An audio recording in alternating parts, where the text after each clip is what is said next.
Hi Star Wars fans and welcome to a new Star Wars video. Well, this is for a book which, as you can clearly see, is called Collecting Sci-Fi and Fantasy.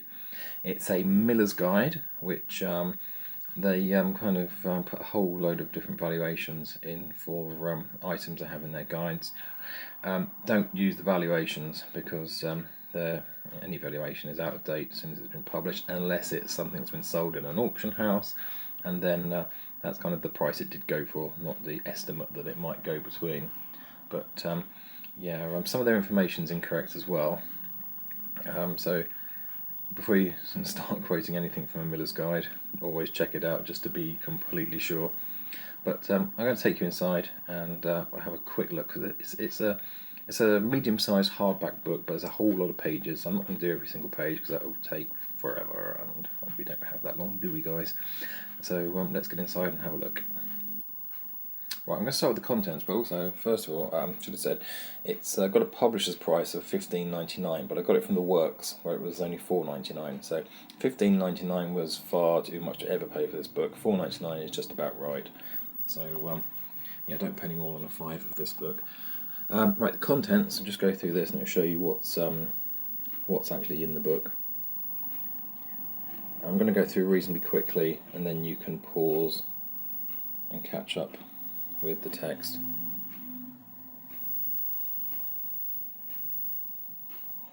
Okay, I'll do the sci-fi timeline now.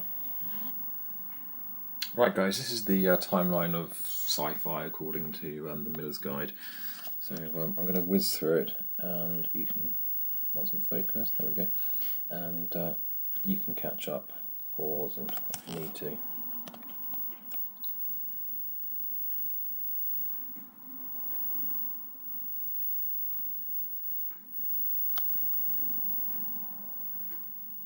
So it is in HD, so it's been nice and clear, so you can bump up the quality to HD if you wish. Still pretty clear without doing that, so.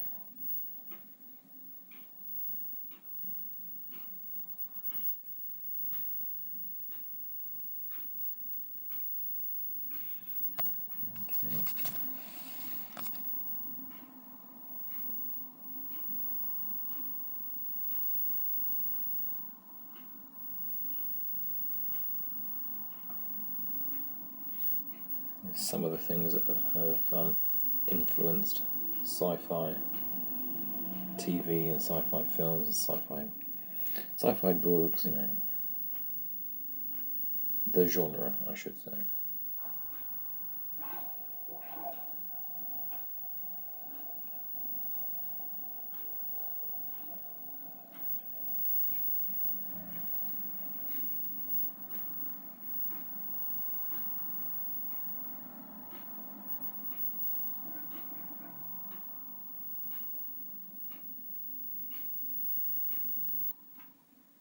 The next section is the action figure section, and as you can see, there's a very cool Mego Captain Kirk figure. Great range Mego. I do have some Mego bits. And the first two pages of the action figure section are all Star Wars. So again, I'll scan through, pause this if you need to catch up with the text.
The next part of the action figure section covers cult TV, so there's Star Trek, Doctor Who. So I have this one somewhere. Very nice figure.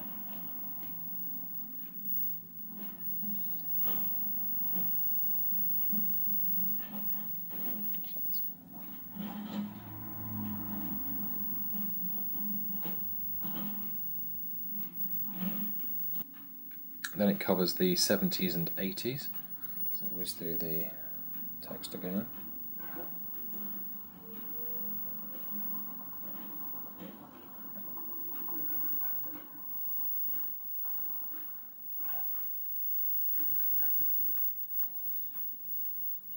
Very cool Buck Rogers figures.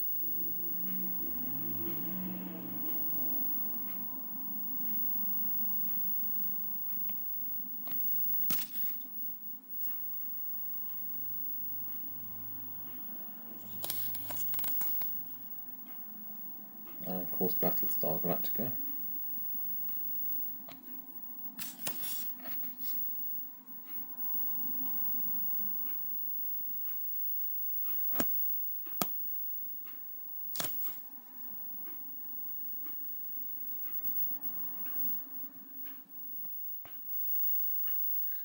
And Disney's The Black Hole, which was a great film. I loved it as a child.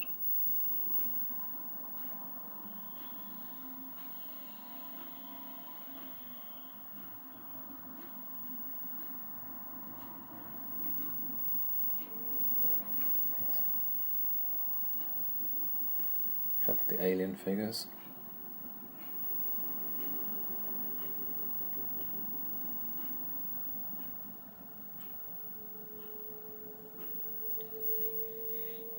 Of course, you couldn't have 80s action figures without He-Man and the Masters of the Universe.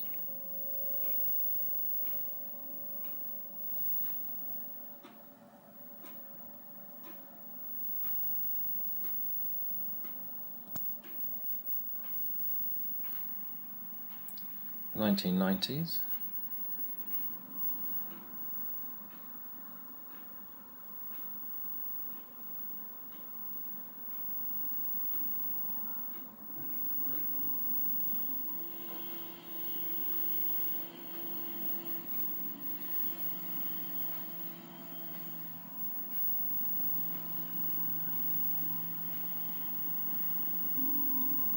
Then there's a section just called Toys. It does have some nice Star Wars bits in, but I just really do like... I had this as a child, but then gave it away to a friend. It's so cool. I love the box. Absolutely fantastic. Yeah, I think I actually didn't give it away. I swapped it for something. I can't remember what I swapped it for. I think it was a really beaten up skateboard.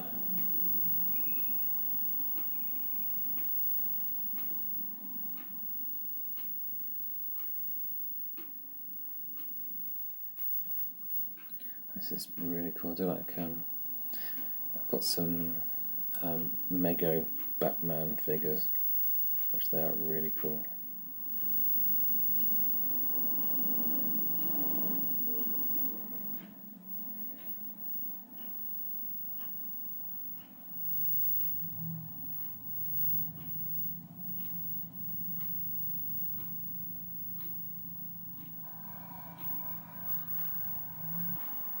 Here's the Star Wars part of the toy section.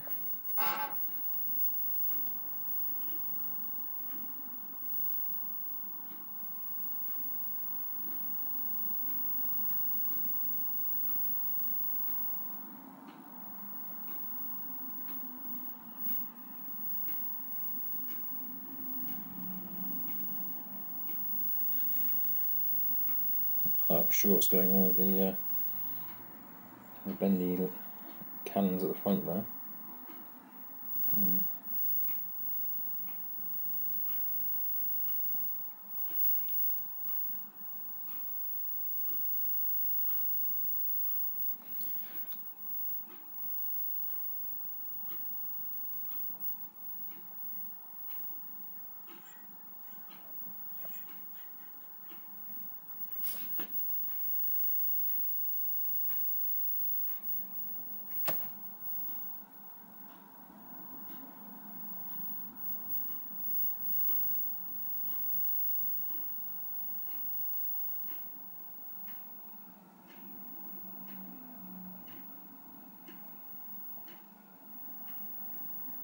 quite sure what they mean by this figure being worth so much, because this is the one from the Disney parks, because I remember picking up quite a few of those over the years, and I think they were about $3, so there you go.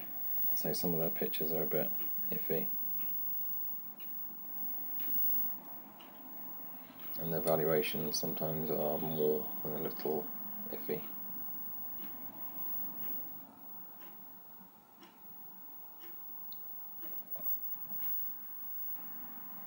There's a nice section on robots.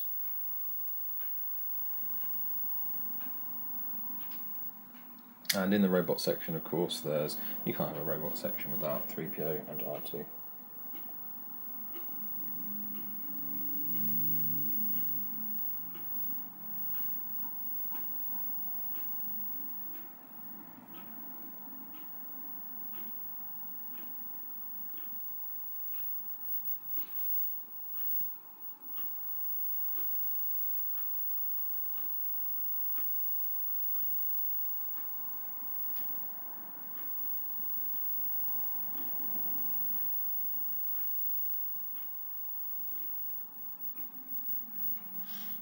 On the other side here is a very nice Robocop.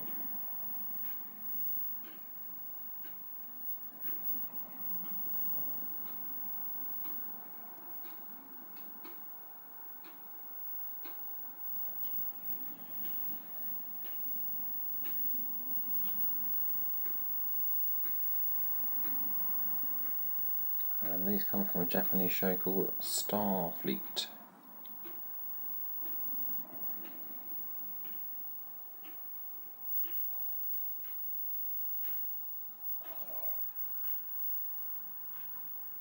Then we go into the dolls section. Not dolls, the large action figures. Dolls, no. You've got Action Man, who's a doll, apparently. I played with a whole lot of dolls when I was a child then. Then you also have Thunderbirds, Wonder Woman. Down here we've got Tron. Looks like he's seen better days. And then Bionic Woman.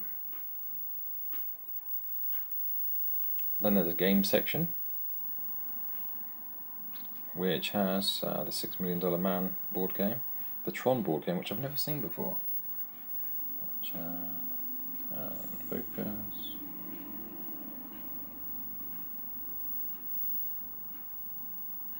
There we go, eventually. Yeah, it just looked really good. I've never seen that game before.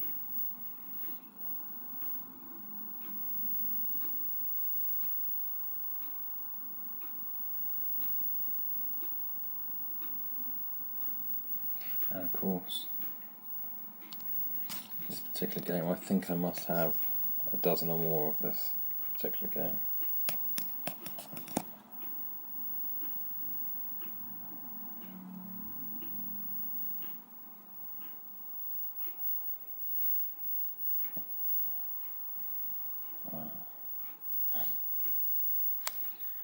And this is pretty cool. Don't have this one.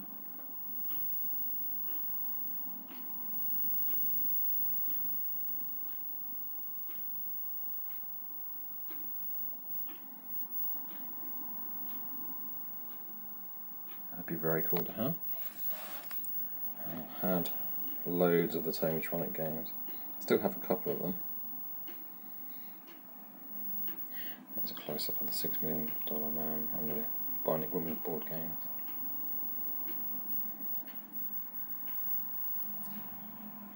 Then we get on to the die-cast toys section, which does include a very nice, cool Batmobile with the red Batman logo wheels, and some very nice Terrahawks figures, sorry, not figures, die-cast vehicles. I had some of the figures. I don't recall ever having the vehicles though. Oh, I can't forget Space 1999. Lots of different versions of the Eagle. I don't have any more. I sold all mine, but yeah, I did have lots of these.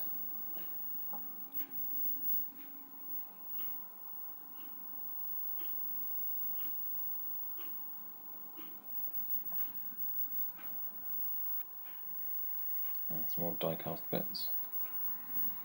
Very cool Buck Rogers Starfighter. Missing lots of its stickers, but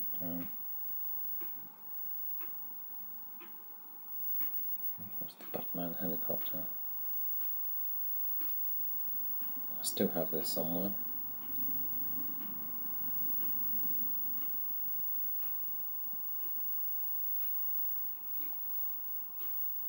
And I still have these. And they still have their discs and they still fire. They're brilliant. There's nothing wrong with Star Trek. It's good to like a variety of things. As my wife would say, you can't just like Star Wars. She doesn't sound like that, she'd kill me when she hears that.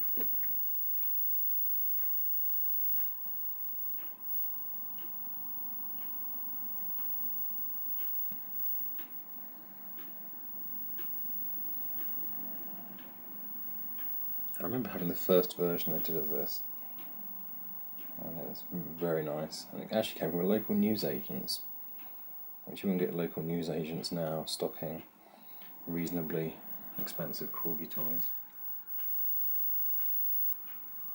Right, this is the ray gun section, which has some done. There's a Dan Dare bit, but this is Stingray.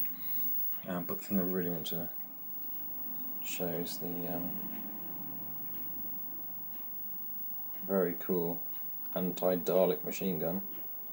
That's just fantastic. I'm a massive Doctor Who fan. I always have been since the moment I could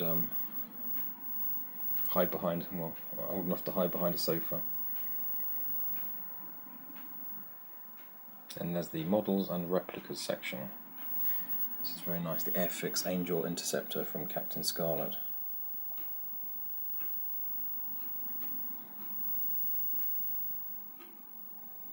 That's really cool. And a little something Star Wars at last.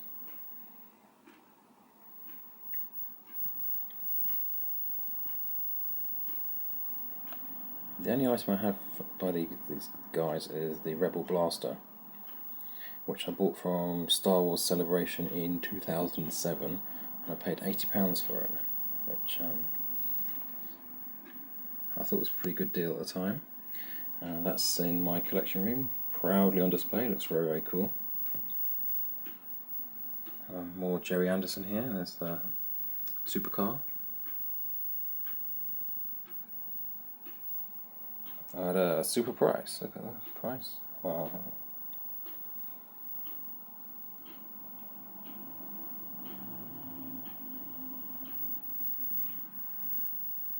Then there's a whole section on trading cards, which includes the bubblegum and confectionery cards. And these, not confectionery, not bubblegum, they're Walker's Tazos. They came out with crisps. So these were great. I really enjoy collecting these.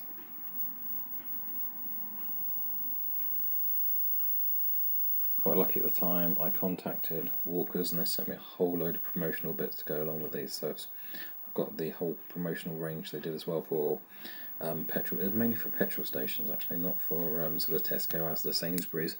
It was just for sort of petrol stations. They sent me a big box load of stuff, which was very nice of them. Then there's the movie posters section. I'm just going to do this really quickly, but there's a very nice Flash Gordon there. Oh, there we go. It's absolutely lovely. Great artwork. And does have an amazing price attached to it as well.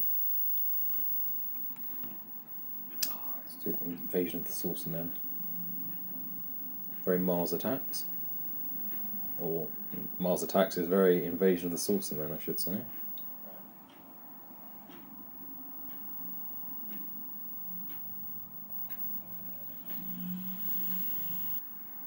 There's quite a few pages of posters, and thankfully they've included Star Wars.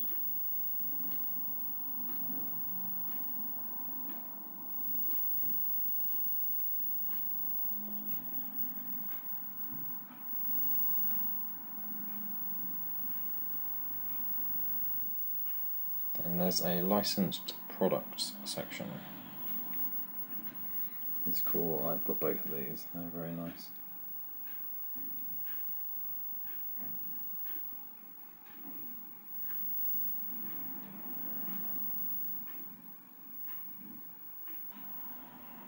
This also covers audio, so we've got things like Doctor Who the music,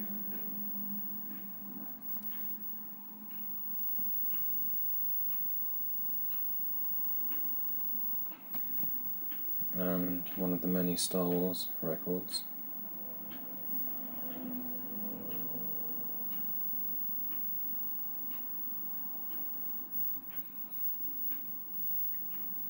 A very nice Tron item there.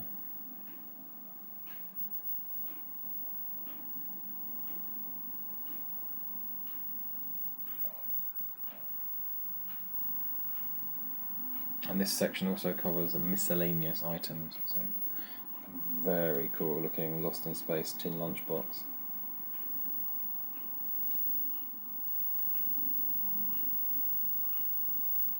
And an excellent Jedi lunchbox.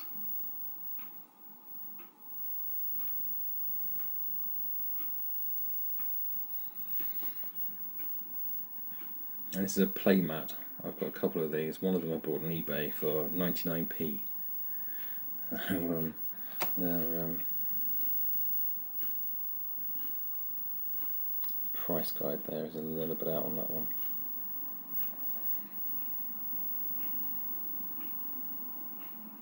I have these as well, they're very nice.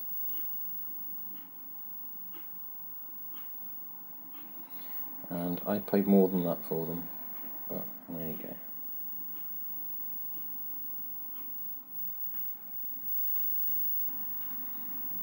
Also in the miscellaneous section there is the Dander radio station. That's so cool. That would have been more expensive, but it probably is.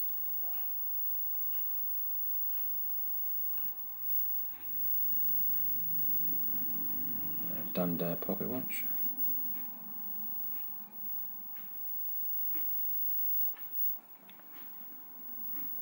James Bond spy watch. That's very cool again.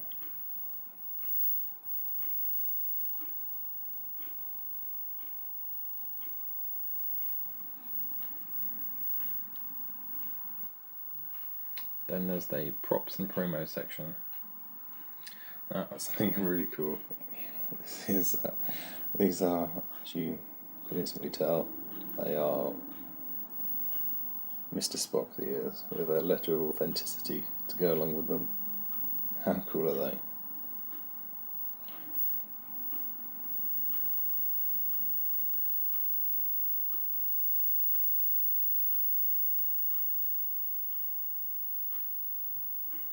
I don't remember that episode of The Big Breakfast, actually.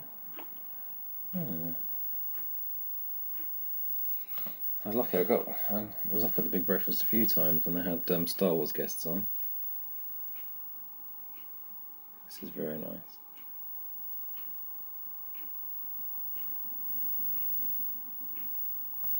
And over here from Waterworld, dry land is not a myth.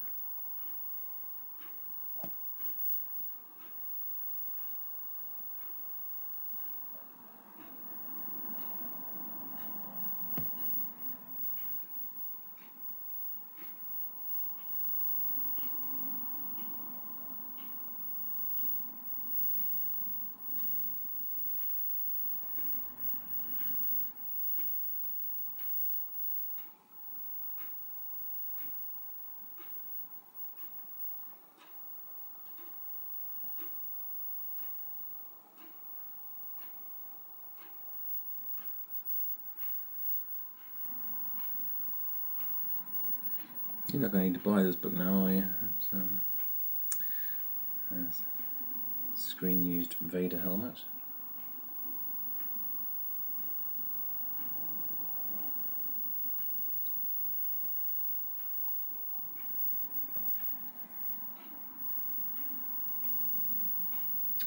And the last section is the ephemera section, which autographs and whatnot. There's an autograph, James Earl Jones, Vader Butcher, which very lucky. I've only ever met him once, and he was absolutely fantastic. Really, really nice guy. So I've never ever bought an autograph, just because you just really don't know. There's so many forgeries, so many fakes around.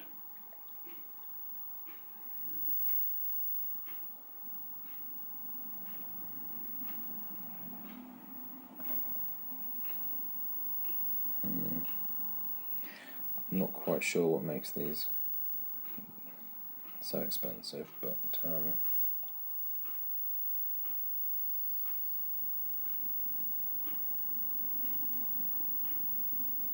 if you go to conventions, which a lot of people find is surprising, when you go to Star Wars conventions, you have to pay for an autograph and you pay for a photo.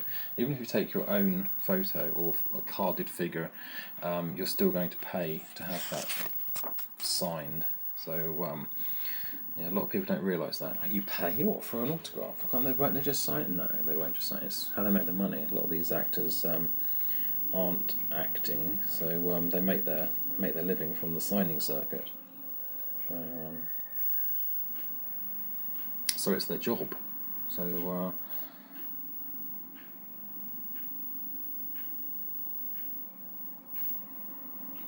but some of them do overcharge. At Sci-Fi by the Sea recently, earlier this year, some of the focus. There we go. That's really nice. Some of the Star Wars actors there was one guy, absolutely fantastic, charging just a £5, and they went up, the most expensive person was charging £15. Which, but when I go off to Essen very soon for Star Wars Celebration 2 in Germany, that's Mark Hamill. He's going to be around about the £60–65 mark just for one autographed photo. And the same with Carrie Fisher, all the top names, and then they go down to around about £20–25, and if you're lucky, I might be paying around about £15, and I'm going to consider that to be quite cheap for an event like that, which is a shame, because there's a lot of fans that are priced out of getting autographs. And the final page here is the bibliography, sources and resources. I'm not going to go through that, you don't need to see that. Anyway guys, thank you very much for spending the last 29 minutes with me. I hope you've enjoyed the video. This is the book. It was available through The Works. It's on their website as well. At the moment, if you spend some money and make a purchase in The Works, you get a 10% off your next purchase voucher. So they've got quite a few collector's books in at the moment, so you might want to buy more. So just buy one, get your voucher, then go back in and buy the rest. As always guys, thank you very much for watching my video, and may the force be with you. Bye for now.